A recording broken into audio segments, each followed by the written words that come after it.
يا تعبان وحاوينا الضرجة يا رمضان وحاوي. السلام عليكم ورحمة الله وبركاته. عاملين ايه يا حبايبي؟ يا رب دايما تبقوا بخير. اول حاجة اللهم صل وسلم وبارك على سيدنا محمد وعلى اله وصحبه اجمعين. لو اول مرة تشوفيني، انا قناتي اسمها يوميات ام الولاد، واتمنى ان انت تدخلي وتتفرجي على فيديوهاتي، ولو عجبتك ده فضلا وليس امرا ان انت تشتركي في القناه وتفعلي زر الجرس عشان اي فيديو جديد انزله تتابعيني على طول.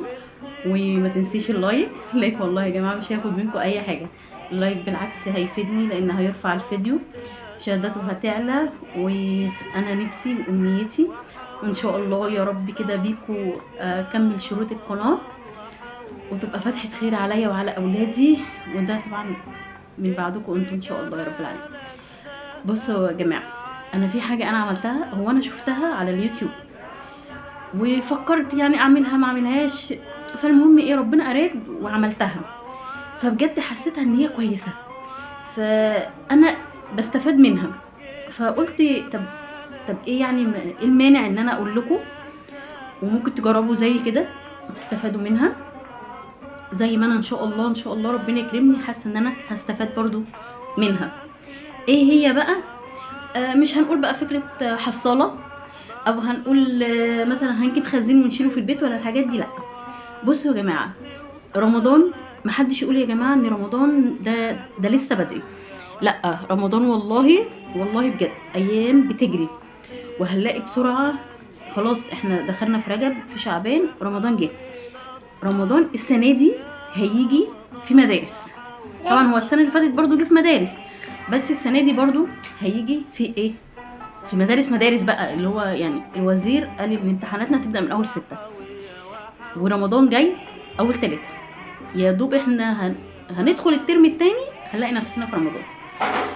فالترم الثاني هيبقى عايز كتب جديده، عايز كشكيل، طبعا فلوس الدروس مع اكل رمضان ولبس العيد.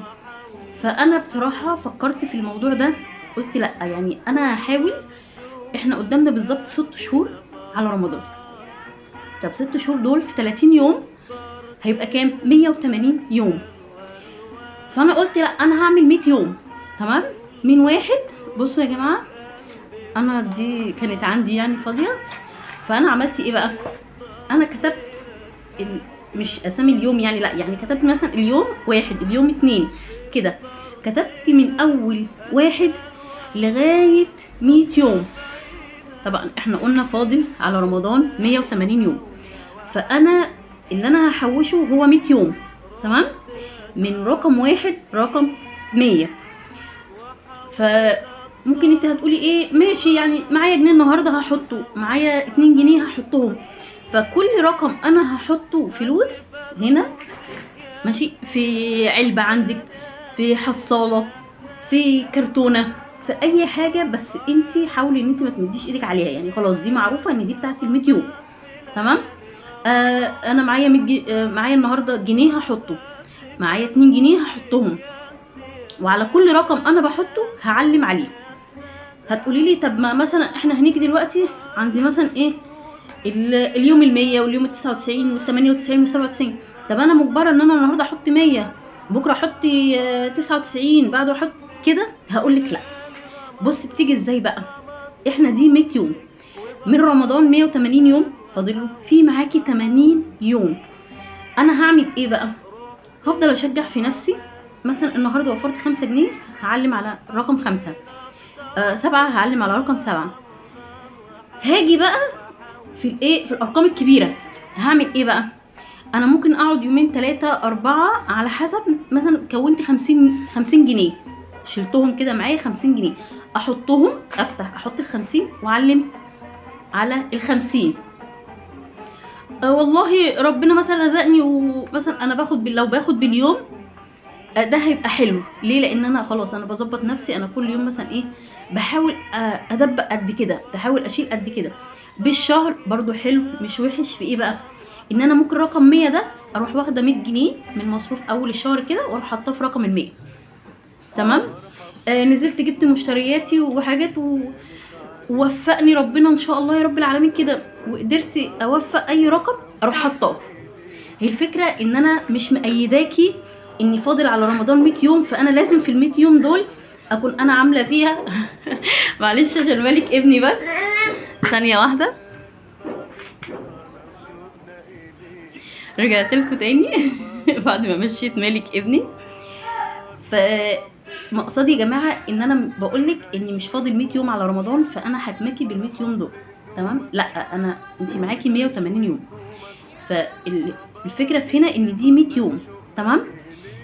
فكرتها ايه بقى؟ ان انا بشيل لي لبس العيد.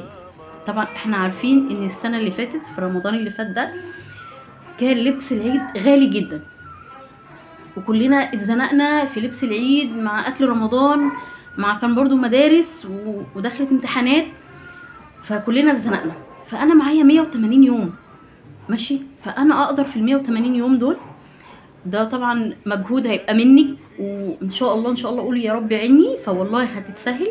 يعني انا بادئاها داخله في شهر اهو تمام. فالحمد لله لا لقيت نفسي شلت فلوس. فانا لما لقيت نفسي شلت فلوس واتشجعت بقى ان انا احط، وان انا عارفه ان احنا داخلين في مدارس. هتقولوا لي طب ما احنا داخلين في مدارس، محتاجين شنط، محتاجين كتب، محتاجين كشاكيل. هقول لك بصي، الفتره دي اللي انت خلاص داخله فيها على المدارس ومحتاجه التزامات، اللي هو ايه، انا لو حطيت النهارده جنيه مش هيزنقني. 2 جنيه فضيه في الشنطه بتاعتي اروح معلمه على رقم 2 برضو مش هتزنقني.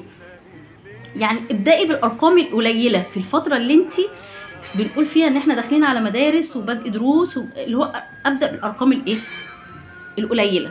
خلاص انا دلوقتي بدأنا خلاص دراسة، وسستنا نفسنا، عرفنا احنا هندي اولادنا دروس ايه، وعرفنا التزامات الدراسة هتبقى ايه، وظبطنا نفسنا. ابتدي بقى اظبط يومي ايه اللي انا هقدر اشيله عشان اعلم على كل رقم انا شيلته هنا تمام.